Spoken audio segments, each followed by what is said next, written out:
La misión del Hijo del Hombre o redención particular. Este sermón fue predicado la mañana del domingo 11 de julio de 1858 por Charles Haddon Spurgeon en The Music Hall, Royal Surrey Gardens, porque el Hijo del Hombre vino a buscar y a salvar lo que se había perdido. Lucas capítulo 19 versículo 10. Qué encariñado estaba nuestro maestro al dulce título el Hijo del Hombre. Si hubiera querido siempre, podría haber hablado de sí mismo como el Hijo de Dios, el Padre Eterno, el Admirable, el Consejero, el Príncipe de Paz. Él tiene 1000 títulos magníficos, resplandecientes como el trono del cielo, pero no se preocupa por usarlos. Para expresar su humildad y hacernos ver la bajeza de aquel cuyo yugo es fácil y cuya carga es ligera, no se llama a sí mismo Hijo de Dios, sino que habla de sí mismo siempre como el Hijo del Hombre que descendió del cielo. Aprendamos una lección de humildad de nuestro Salvador. No busquemos nunca grandes títulos ni grados imponentes. ¿Qué son después de todo sino distinciones miserables por las que se distingue un gusano de otro? El que tiene la mayoría de ellos es todavía un gusano, y en naturaleza no es mayor que sus compañeros. Si Jesús se llamó a sí mismo Hijo del Hombre, cuando tenía nombres mucho más grandes, aprendamos a humillarnos ante los hombres de condición humilde, sabiendo que el que se humilla a sí mismo será ensalzado a su tiempo. Me parece, sin embargo, que hay un pensamiento más dulce que este en ese nombre, Hijo del Hombre. Me parece que Cristo amó tanto a la humanidad que siempre deseó honrarla, y puesto que es un gran honor y de hecho la mayor dignidad de la humanidad que Jesucristo sea el Hijo del Hombre, Él desea exhibir este nombre para que Él pueda, por así decirlo, poner ricas estrellas sobre el pecho de la humanidad y poner una corona sobre su cabeza. Hijo del Hombre, siempre que decía esa palabra, parecía poner un halo alrededor de la cabeza de los hijos de Adán. Sin embargo, hay quizás un pensamiento más encantador. Jesucristo se llamó a sí mismo el Hijo del Hombre porque amaba ser hombre. Fue una gran rebaja para él venir del cielo y encarnarse. Fue una gran inclinación de condescendencia cuando dejó las arpas de los ángeles y los cánticos de los querubines para mezclarse con el vulgar rebaño de sus propias criaturas, pero aunque fuera condescendencia, él la amaba. Recordaréis que cuando se encarnó no lo hizo en la oscuridad. Cuando vino el unigénito al mundo se dijo: adórenle todos los ángeles de Dios. Así fue dicho en el cielo. No se hizo como un oscuro secreto que Jesucristo haría en la noche para que nadie lo supiera, sino que todos los ángeles de Dios fueron traídos para presenciar el advenimiento de un Salvador pequeñito, durmiendo sobre el pecho de una virgen y acostado en un pesebre, y nunca después e incluso ahora él nunca se sonrojó al confesar que era hombre, nunca miró hacia atrás a su encarnación con el más mínimo arrepentimiento, siempre lo contemplaba con un recuerdo gozoso, creyéndose 3 veces feliz de haber llegado a ser Hijo del Hombre. Salve, bendito Jesús, sabemos cuánto amas a nuestra raza, bien podemos comprender la grandeza de tu misericordia para con tus elegidos, por cuanto siempre usas el dulce nombre que reconoce que son huesos de tus huesos y carne de tu carne, y tú eres uno de ellos, un hermano y un pariente cercano. Nuestro texto anuncia como declaración de nuestro Salvador que Él, el Hijo del Hombre, ha venido a buscar y a salvar lo que se había perdido. Al dirigirme a ustedes esta mañana, simplemente dividiré mi discurso de la siguiente manera. Primero estableceré como una verdad evidente que cualquiera que haya sido la intención de Cristo en su venida al mundo, esa intención ciertamente nunca será frustrada. Luego, en segundo lugar, examinaremos la intención de Cristo como se anuncia en el texto, a saber, buscar y salvar lo que se había perdido.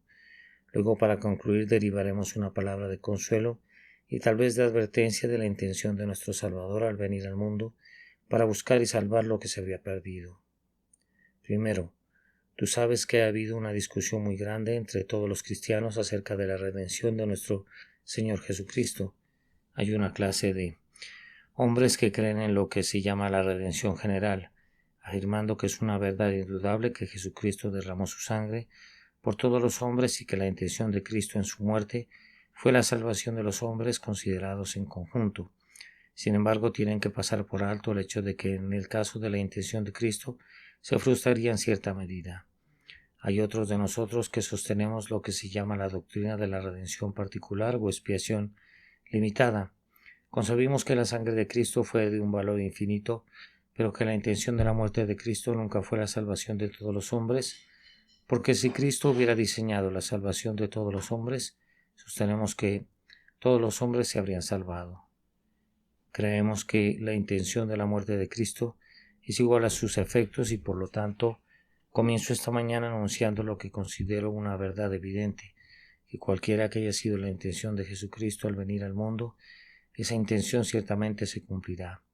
Pero me serviré de algunos argumentos para fortalecer esta doctrina, aunque creo que en el primer anuncio se recomienda a toda mente pensante.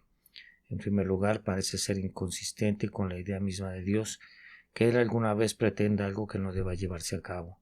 Cuando miro al hombre lo veo como una criatura tan distraída por la locura y tan desprovista de poder que no me extraña que muchas veces empiece a construir y no sea capaz de terminar.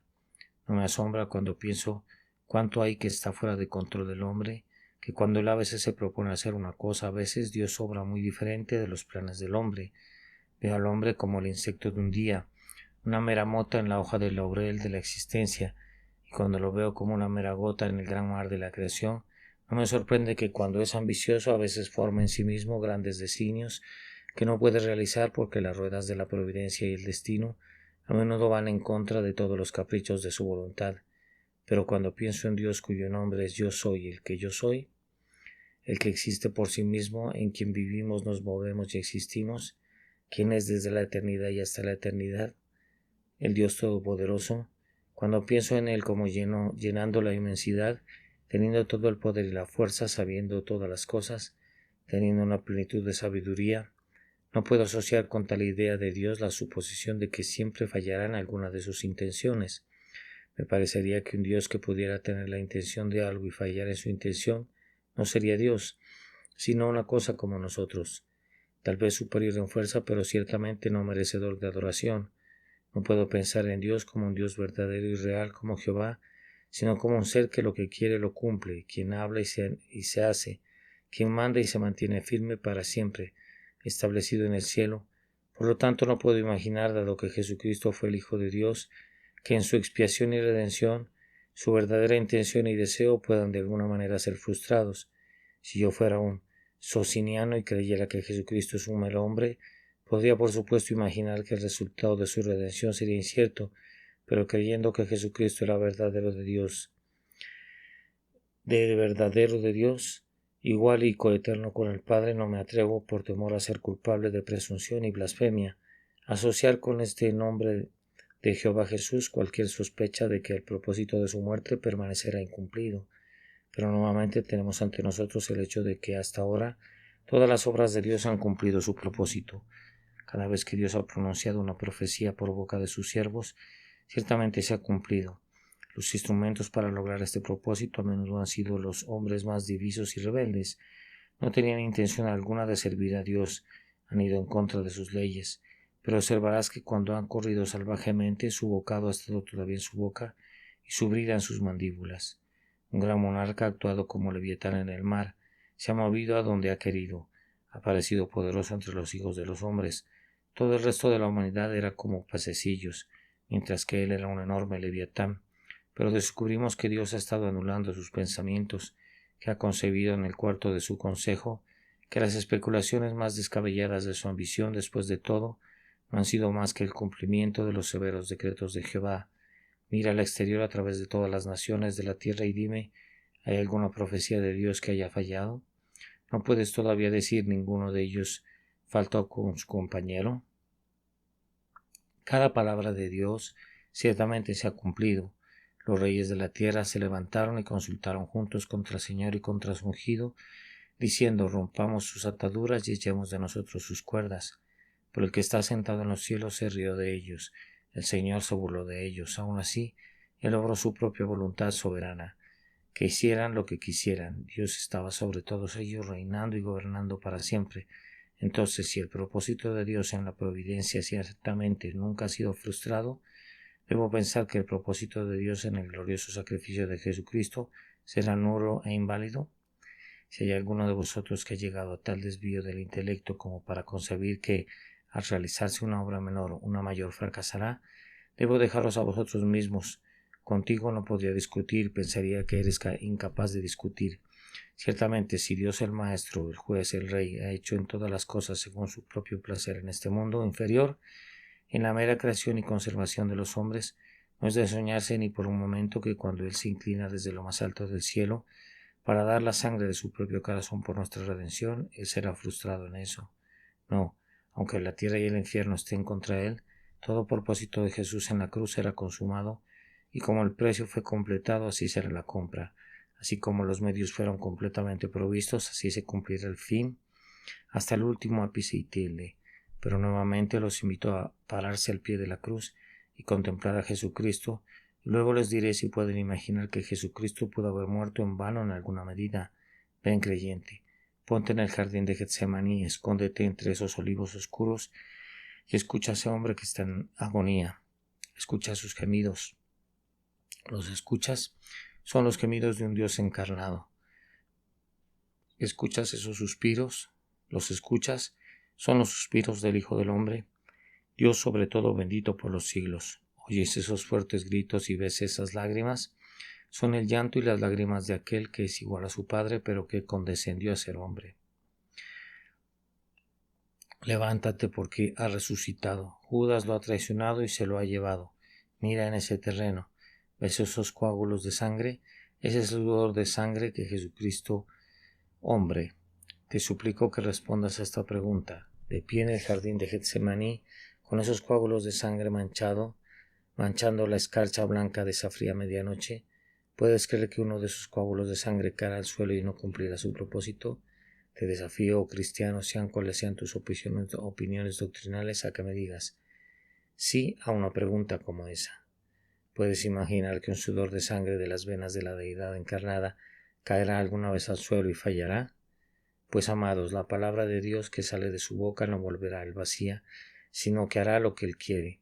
Cuanto más la gran palabra de Dios que salió del lomo de la deidad cumplirá el propósito para el cual Dios la ha enviado, y prosperará en aquello para lo cual agradó a Dios ordenarlo. Pero ahora ven conmigo a la sala del juicio. Mira, yo y tu maestro colocado en estado de burla en medio de una banda de soldados procaces. ¿Ves cómo escupen en esas benditas mejillas? ¿Cómo le arrancan los cabellos? ¿Cómo le abofetean? ¿Ves la corona de espinas con sus gotas de rubí de sangre? Escucha con atención. ¿Puedes oír oír el clamor de la multitud cuando dicen crucifícale, crucifícale? Y ahora te pararás allí y mirarás a este hombre que Pilato acaba de dar a luz, todavía sangrando por el látigo del flagelo, cubierto de vergüenza, saliva y burla, mientras este ex homo te es presentado. ¿Creerás que es el Hijo de Dios encarnado? ¿Será hecho tal espectáculo para los hombres, los ángeles y los demonios y sin embargo fallarán en su diseño? ¿Puedes imaginar que un latigazo de ese látigo tenga un objetivo infructuoso? ¿Sufrirá Jesucristo esta vergüenza y escupitajos y sin embargo soportará algo mucho peor, una decepción en el cumplimiento de sus intenciones? No, Dios no lo quiera, no. Por Getsemaní y Gábata estamos comprometidos con la firme creencia de que lo que Cristo diseñó con su muerte ciertamente debe cumplirse. Por otra parte, míralo colgando de su cruz. Los clavos han traspasado sus manos y sus pies y allí bajo el sol abrasador él cuelga para morir. La burla no ha cesado, todavía sacan la lengua y mueve la cabeza hacia él. Todavía se burlan de él con si eres el Hijo de Dios, desciende de la cruz. Y ahora sus dolores corporales aumentan mientras que la angustia de su alma es terrible hasta la muerte. Cristiano, ¿puedes creer que la sangre de Cristo fue derramada en vano? Puedes mirar una de esas preciosas gotas que caen de su cabeza o de sus manos o sus pies y puedes imaginar que caerán al suelo y perecerán allí. Confía en que las aguas pueden desaparecer del mar. El sol puede oscurecerse con el paso del tiempo, pero nunca puedo imaginar que el valor, el mérito, el poder de la sangre de Jesús se extinguirán o que su propósito no se cumplirá. Me parece tan claro como el mediodía que el designio de la muerte del Salvador simplemente debe cumplirse cualquiera que sea. Podría usar otros 100 argumentos. Podría mostrar que cada atributo de Cristo declara que su propósito debe cumplirse. Él ciertamente tiene suficiente amor para cumplir su diseño de salvar a los perdidos, porque Él tiene un amor que es insondable e inescrutable, así como el abismo mismo. Él ciertamente no tiene ninguna objeción a la realización de su propio diseño, porque vivo yo, dice el Señor, que no quiero la muerte del que muere, sino que se vuelva a mí y viva. Y ciertamente el Señor no puede fallar por falta de poder, porque donde hay omnipotencia no puede haber falta de fuerza. Tampoco el diseño puede ser incumplido porque fue imprudente, porque los diseños de Dios no pueden ser imprudentes simplemente porque son de Dios, es decir, son de sabiduría infinita. No puedo ver nada en el carácter de Cristo ni nada en todo el mundo que pueda hacerme imaginar por un momento que Cristo debe morir y sin embargo debe decirse después, este hombre murió por un propósito que nunca vivió para ver. El objetivo de su muerte fue cumplido solo parcialmente. Vio el trabajo de su alma, pero no quedó satisfecho, porque no redimió a todos los que tenían la intención de redimir. Ahora, algunas personas aman la doctrina de la expiación universal porque la dicen tan hermosa. Es una hermosa idea que Cristo haya muerto por todos los hombres. Se recomienda, dicen a los instintos de la humanidad. Hay algo en él lleno de alegría y belleza. Admito que lo hay, pero la belleza puede asociarse a menudo con la falsedad. Hay mucho que podría admirar en la teoría de la redención universal, pero permítame decirle lo que implica necesariamente la suposición. Si Cristo en su cruz tuvo la intención de salvar a todos los hombres, entonces Él tuvo la intención de salvar a aquellos que estaban condenados antes de morir. Si es cierta la doctrina de que murió por todos los hombres, murió por algunos que estaban en el infierno antes de venir a este mundo, porque sin duda había allí miriadas que habían sido desechadas. Una vez más, si la intención de Cristo era salvar a todos los hombres, cuán deplorablemente ha sido defraudado. Tenemos su propia evidencia de que hay un lago que arde con fuego y azufre, y en ese pozo deben ser arrojados algunas de las mismas personas que, según esta teoría, fueron compradas con su sangre. Eso me parece 1000 veces más espantoso que cualquiera de esos horrores que se dice que están asociados con la doctrina calvinista y cristiana de la redención particular.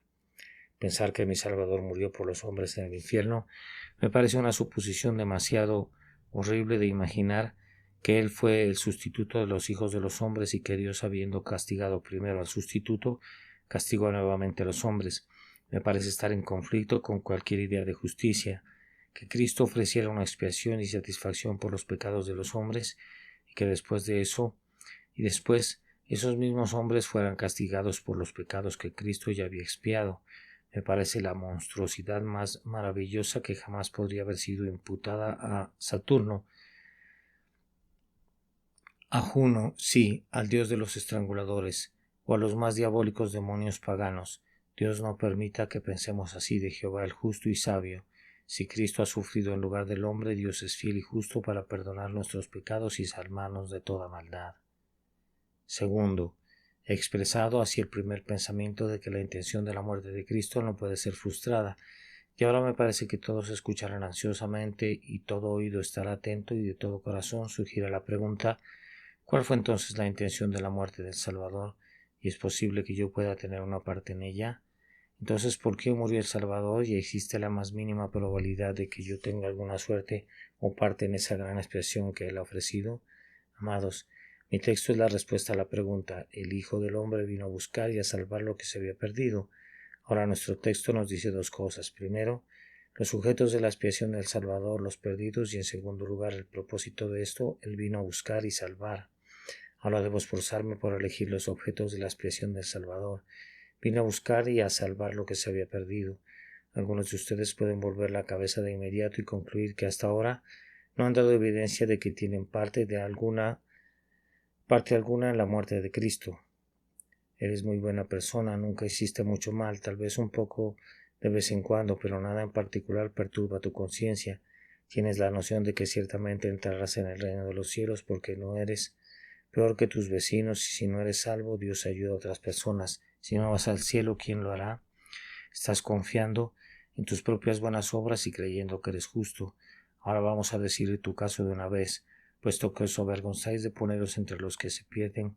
No tengo a Cristo que os predique hasta que estéis listos para venir y confesar que estáis perdidos, porque Cristo mismo nos dice que Él vino, no para llamar a justos, sino a pecadores al arrepentimiento. Y en la medida en que sois de los justos y confiáis en vosotros mismos en que sois buenos y excelentes, podéis volver sobre vuestros talones e iros. En la sangre de Cristo no hay porción para los hombres que viven y mueren confiando en su propia justicia. Pero puedo descartar otra parte de ti. Algunos de ustedes están diciendo: bueno, Señor, sé que soy culpable, pero Aún así estoy persuadido de que al prestar atención a la ley de Dios ciertamente podré quitar el demérito de mi culpa. De ahora en adelante tengo la intención de cambiar y creo que mediante un curso constante de atención a las ordenanzas religiosas y considerando cuidadosamente lo que está bien y lo que está mal entre Dios y el hombre, y entre el hombre y el hombre, sin duda haré una expiación por los pecados del pasado. Ah, amigo mío, hasta ahora no me das esperanza de que tengas parte alguna en la muerte de Cristo. Cristo no vino a morir por los hombres que pueden salvarse sin él. Si crees que puedes salvarte, recuerda que la puerta de la misericordia está cerrada en tu cara. Cristo vino a traer túnicas del cielo, pero no para vosotros que sabéis tejer. Él vino a traer pan para los hambrientos, pero no les dará nada a ustedes que pueden sembrar y cosechar y hacer pan para ustedes mismos. Cristo ayuda a los indefensos, pero aquellos que pueden ayudarse a sí mismos y tienen suficiente de su propia fuerza y mérito para llevarlos al cielo, pueden abrirse camino allí solos. Si pueden, no tendrán ayuda de Él. Entonces, ¿para quién murió Cristo por salvar? Se dice que Él vino a salvar lo que se había perdido. Ahora debes tener paciencia conmigo mientras repaso las diferentes formas en que un hombre puede perderse, y luego concluiré notando el término tal como se usa en el sentido correcto. Podemos afirmar que Cristo murió por los perdidos. Sabemos que todos los hombres están perdidos en Adán. Tan pronto como nacemos en este mundo estamos perdidos. Cuando el diminuto bote del infante se lanza al río de la vida, se pierde a menos que la gracia soberana extienda su mano y lo salve en la infancia y lo lleve al cielo, o lo salve después cuando haya crecido. Ese niño está perdido. He aquí, dice David, en pecado nací y en maldad he sido formado.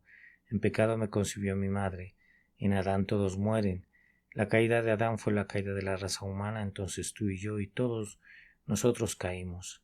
Una vez más, todos estamos perdidos por la práctica. Tan pronto como el niño se vuelve capaz de conocer el bien y el mal, descubres que elige el mal y aborrece el bien. Las pasiones tempranas brotan pronto como la mala hierba inmediatamente después de la lluvia. Rápidamente la depravación oculta del corazón se manifiesta y crecemos en el pecado, y así nos perdemos por la práctica. Pero fíjate, un hombre puede perderse en Adán y perderse por la práctica y sin embargo ser salvo por Cristo. Cristo puede salvarte aunque esté 2 veces perdido, su salvación puede redimirte de la muerte. Luego hay algunos que aún van más allá. El árbol mortal del pecado crece más y más alto y algunos se pierden para la iglesia. Después de haber sido educados religiosamente entre nosotros se desvían, abandona toda consideración externa a la adoración a Dios, se descuida el ministerio del Evangelio, se abandona la casa de oración y la iglesia hace sonar su campana y dice de tal persona, él está perdido para la iglesia. Algunos van más allá todavía, están perdidos para la sociedad. He visto a muchos que están muertos mientras viven. Tenemos en medio de nosotros a la ramera y al borracho, quienes como el leproso en el campamento de Israel deben ser eliminados para que no se propague el contagio, y los que buscan el bien están obligados a apartarse de ellos, no sea que el mal se extienda en medio del rebaño. Ahora hay muchos que están perdidos para la sociedad a quienes Jesucristo vino a salvar y a quienes Él salvará, pero un hombre puede estar perdido para la sociedad y puede estar perdido para siempre. No es prueba de que Cristo lo salvará, porque así está perdido mientras que al mismo tiempo no es prueba de que Él no lo salvará, porque Cristo vino a salvar incluso a los hombres que están así perdidos. Nuevamente el hombre puede ir más allá y perderse para la familia. Hemos conocido a aquellos que se han vuelto tan viles que incluso después de que la sociedad los ha excluido, un padre se ha visto obligado a excluirlos también. Eso debe ser un infierno de pecado, de hecho, que puede hacer que un padre le diga a su hijo, hijo mío, no te faltará pan mientras yo lo tenga, pero debo prohibirte mi casa porque tus hermanos y hermanas no pueden soportar tu compañía. Siento que destruirás sus almas si te permitiera asociarte con ellos. Ahora un hombre puede perderse así para su propia familia y sin embargo la gracia soberana lo salvará.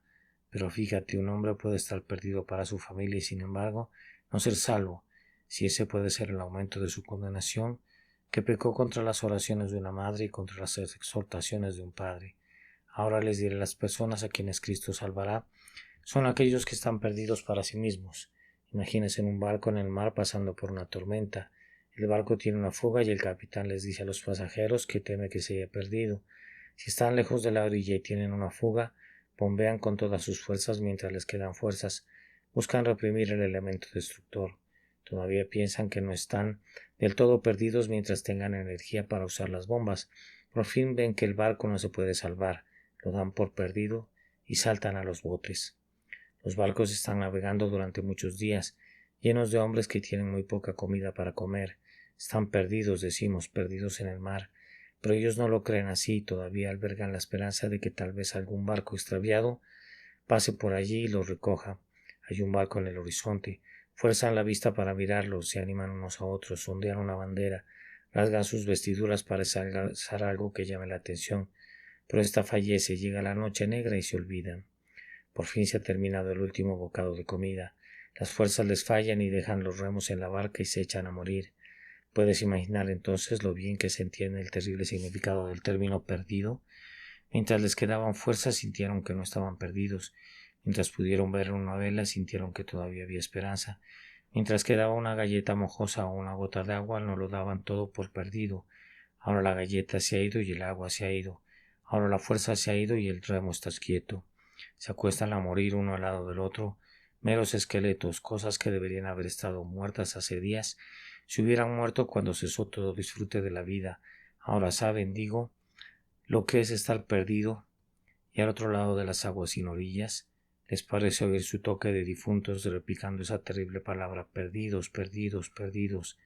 Ahora, en un sentido espiritual, estas son las personas que Cristo vino a salvar. Pecador, tú también estás condenado. Nuestro padre Adán dirigió el barco mal y se partió sobre una roca y ahora se está llenando hasta la borda, y por mucho que bombee la filosofía, nunca podrá mantener las aguas de su depravación tan bajas como para evitar que el barco se hunda. Al ver que la naturaleza humana está de por sí perdida, se ha echado a la barca. Es una hermosa barca llamada la barca del buen esfuerzo, y en ella os esforzáis por remar con todas vuestras fuerzas para llegar a la orilla, pero tu fuerza te falla. Dices, oh, no puedo guardar la ley de Dios. Cuanto más trato de guardarla, más me resulta imposible hacerlo. Yo escalo, pero cuanto más alto subo, más alta es la cima sobre mí. Cuando estaba en los llanos, pensaba que la montaña no era más que una colina moderada, pero ahora me parece haber subido la mitad de sus escalones. Ahí está, más alta que las nubes y no puedo vislumbrar la cumbre. Sin embargo, reúnes tus fuerzas, lo intentas de nuevo, remas de nuevo y al fin, incapaz de hacer nada, dejas los remos, sintiendo que si te salvas no puede ser por tus propias obras. Todavía te queda un poco de esperanza, quedan algunos trozos pequeños de galleta mojosa. Has oído que si prestas atención a ciertas ceremonias, puedes salvarte y masticas tu galleta seca, pero al final eso te falla y te das cuenta que ni el bautismo, ni la cena del Señor, ni ningún otro rito externo puede limpiarte porque la lepra está muy adentro. Hecho esto, todavía miras hacia afuera, tienes la esperanza de que se acerque una vela y mientras flotas en ese abismo de la desesperación, crees detectar a lo lejos algún dogma nuevo, alguna doctrina fresca que pueda consolarte. Pasa, sin embargo, como el barco fantasma salvaje se ha ido, y allí te dejan por fin, con el cielo ardiente de la venganza de Dios sobre ti, con las aguas profundas de un infierno sin fondo debajo de ti, fuego en tu corazón y vacío en ese barco que una vez estuvo tan lleno de esperanza. Te acuestas desesperado y clamas, Señor, sálvame o perezco. ¿Es esa tu condición esta mañana, amigo mío? ¿O esa ha sido tu condición alguna vez? Si es así, Cristo vino al mundo para buscarte y salvarte, y Él te salvará a ti y a nadie más. Él salvará solo a aquellos que pueden reclamar esto como su título, perdidos, que han entendido en sus propias almas lo que es perderse. En cuanto a toda confianza en sí mismos, toda confianza en sí mismos y toda esperanza en sí mismos. Puedo mirar hacia atrás, a la época en que sabía que estaba perdido. Pensé que Dios tenía la intención de destruirme. Imaginé que por sentirme perdido yo era la víctima especial de la venganza del Todopoderoso porque le dije al Señor, me has puesto como blanco de todas tus flechas. ¿Soy una foca o una ballena para que me hayas marcado? Has cosido mis iniquidades en una bolsa y sellado mis transgresiones con un sello. Nunca serás amable. ¿Me has hecho el centro de todo dolor, el elegido del cielo para ser maldecido para siempre? Ah, qué tonto fui. Poco sabía entonces que los que tienen la maldición en sí mismos son los hombres a quienes Dios bendecirá, los que tienen la sentencia de muerte sobre sí, los que no debemos confiar en nosotros mismos, sino en aquel que murió por nosotros y resucitó. Vamos, te haré la pregunta una vez más. ¿Puedes decir que estás perdido? ¿Hubo un tiempo en el que viajaste con la caravana a través de este mundo desértico y salvaje?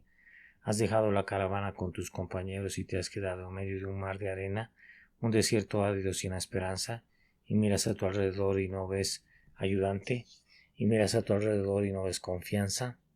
Está el pájaro de la muerte revoloteando en el cielo, gritando de placer porque espera poder alimentarse pronto de tu carne y tus huesos. Está seca la botella de agua y te falla el pan.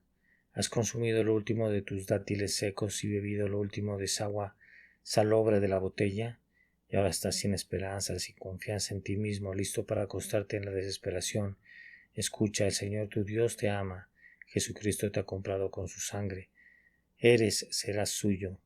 Él ha estado buscándote todo este tiempo y finalmente te ha encontrado en el vasto y aullador desierto, y ahora te llevará sobre sus hombros y te llevará a su casa gozoso, y los ángeles se alegrarán por tu salvación. Ahora tales personas deben y serán salvas, y esta es la descripción de aquellos a quienes Jesucristo vino a salvar. A quien vino a salvar, Él salvará a vosotros, vosotros los perdidos, perdidos de toda esperanza y confianza en vosotros mismos seréis salvos. Aunque la muerte y el infierno se interpongan en el camino, Cristo cumplirá su voto y cumplirá su propósito. Seré muy breve al concluir mi discurso, pero ahora tenemos que anotar los objetivos de la muerte de Cristo. Él vino a buscar y salvar lo que se había perdido. Estoy tan contento de que estas dos palabras estén ahí, porque si no lo estuvieran, ¿qué esperanza habría para cualquiera de nosotros? El arminiano dice que Cristo vino a salvar a los que le buscan. Amado, hay un sentido en el que eso es verdad, pero es una mentira. Cristo vino a salvar a aquellos que lo buscan, pero nadie jamás buscó al Señor Jesucristo a menos que el Señor Jesús lo buscara a él primero. Cristo no nos deja a nosotros que lo busquemos, pues de lo contrario sería dejado de hecho, porque tan vil es la naturaleza humana que aunque se ofrece el cielo y aunque el infierno retumba en nuestros oídos, nunca hubo ni habrá hombre que libre de la gracia soberana corra por el camino de la salvación y así escape del infierno y huya al cielo. Es en vano que yo les predique, y en vano que las exhortaciones más fervientes sean dirigidas a cualquiera de ustedes, a menos que el Espíritu Santo se complazca en respaldarlas porque el hombre está tan encaprichado. Su enfermedad es una que causa tal locura del cerebro que rechaza el remedio y aparta de sí la bebida curativa que es la única que puede darle vida de entre los muertos. No queréis venir a mí para que tengáis vida. El hombre solo y con la cruz de Cristo delante de él y todo el infierno detrás de él cerrará los ojos y preferirá ser condenado antes que entrar en la vida eterna por la sangre de Cristo el Señor. Por eso Cristo vino primero a buscar a los hombres y luego a salvarlos. Ah, qué tarea esa de buscar hombres. Hay algunos de ustedes hoy en la cima de las montañas del orgullo y otros en los profundos valles de la desesperación. Me parece que veo al Salvador viniendo a buscarte. Él te encuentra hoy en los verdes pastos del santuario. Él se acerca a ti y por estas manos mías busca apoderarse de ti, pero tan pronto como percibes su acercamiento corres lejos hacia el salvaje desierto del pecado. Tal vez esta tarde pasarás el resto del domingo profanando el día de Dios. Uno de ustedes, al menos sé que estará en la taberna tan pronto como termine el sermón de la noche, y lo más probable es que vaya a casa muy tarde. Si Cristo tiene la intención de salvarte, Él irá a ti allí, y mientras estés en ese desierto salvaje del pecado, Él enviará algo de providencia tras de ti y te salvará allí. Vuela lejos entonces a los pantanos de la Reforma y dices: el pastor no puede alcanzarme, estaré fuera de su alcance, ahora he dejado mi embriaguez, he renunciado a mis maldiciones, pero Él vendrá a ti allí y vadeará por ti hasta los tobillos estando en tu propia justicia, y luego volverás a huir y saltarás al profundo pozo de la desesperación, y allí te dirás a ti mismo: Él nunca podrá encontrarme aquí, pero lo veo venir con ese cayado suyo. Él entra en el pozo, los toma de los pies y los echa alrededor de su cuello y los lleva a casa gozosos, diciendo: por fin lo he encontrado. Por donde andaba lo buscaba y ahora lo he encontrado. Es curioso en qué lugares extraños Cristo encuentra a algunos de su pueblo. Conocí a una de las ovejas de Cristo que fue descubierta por su maestro mientras cometía un robo. Conocí a otro que fue descubierto por Cristo mientras escupía a su anciana madre leyendo el periódico dominical y burlándose de ella. Muchos han sido encontrados por Jesucristo aún en medio del pecado y la vanidad. Conocí a un predicador del Evangelio que se convirtió en un teatro. Estaba escuchando una obra de teatro, una pieza pasada de moda, que terminaba con un marinero bebiendo un vaso de ginebra antes de que lo colgaran, y dijo: por la prosperidad de la nación británica y la salvación de mi alma inmortal. Abajo fue la cortina y mi amigo también cayó porque corrió a casa con todas sus fuerzas. Esas palabras, la salvación de mi alma inmortal. Lo habían golpeado profundamente y buscó al Señor Jesús en su cuarto. Muchos días lo buscó y al fin Jesús lo encontró para su alegría y confianza. Pero en su mayor paz de Cristo encuentra a su pueblo en su propia casa, pero los encuentra a menudo en el peor de los temperamentos, en las condiciones más duras, y él ablanda sus corazones, despierta sus conciencias, subyuga su orgullo y los lleva hacia él, pero nunca vendrían a él a menos que él viniera a ellos. Las ovejas se descarrían, pero no vuelven por sí mismas. Pregúntale al pastor si sus ovejas regresan y te dirá, no, Señor, vagarán pero nunca regresarán. Cuando encuentras a una oveja que alguna vez volvió por sí misma, entonces puedes esperar encontrar un pecador que vendrá a Cristo por sí mismo. No debe ser la gracia soberana la que debe buscar al pecador y traerlo a casa.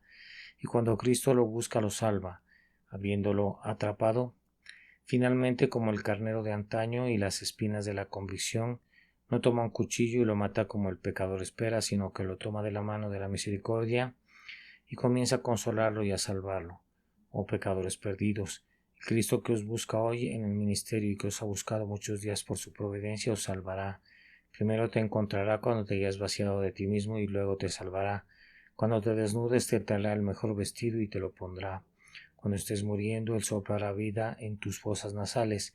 Cuando os sintáis condenados, Él vendrá y borrará vuestras iniquidades como una nube y vuestras transgresiones como una nube espesa. No temáis, almas desesperadas e indefensas. Cristo os busca hoy y buscándolos Él os salvará. Os salvará aquí, os salvará viviendo, os salvará muriendo, os salvará en el tiempo, os salvará en la eternidad y os dará también a vosotros, los perdidos, una porción entre los que son santificados. Quiere el Señor bendecir ahora estas palabras para vuestro consuelo. No diré más, como tenía intención de hacerlo para no aburrirlos, solo permíteme recordarle que se acerca el momento en que esa palabra perdido tendrá para ti un significado más espantoso que el que tiene hoy. En unos pocos meses más, algunos de ustedes, mis oyentes, escucharán la gran campaña de la eternidad, tocando esa terrible palabra perdidos, perdidos, perdidos. Los grandes sepulcros del infierno anunciarán tu destino, perdido, perdido, perdido, y a través de las sombras de la miseria eterna, esto asaltará para siempre tu oído, que estás perdido para siempre. Pero si esa campana suena en tu oído, hoy, que estás perdido, oh, ten buen ánimo.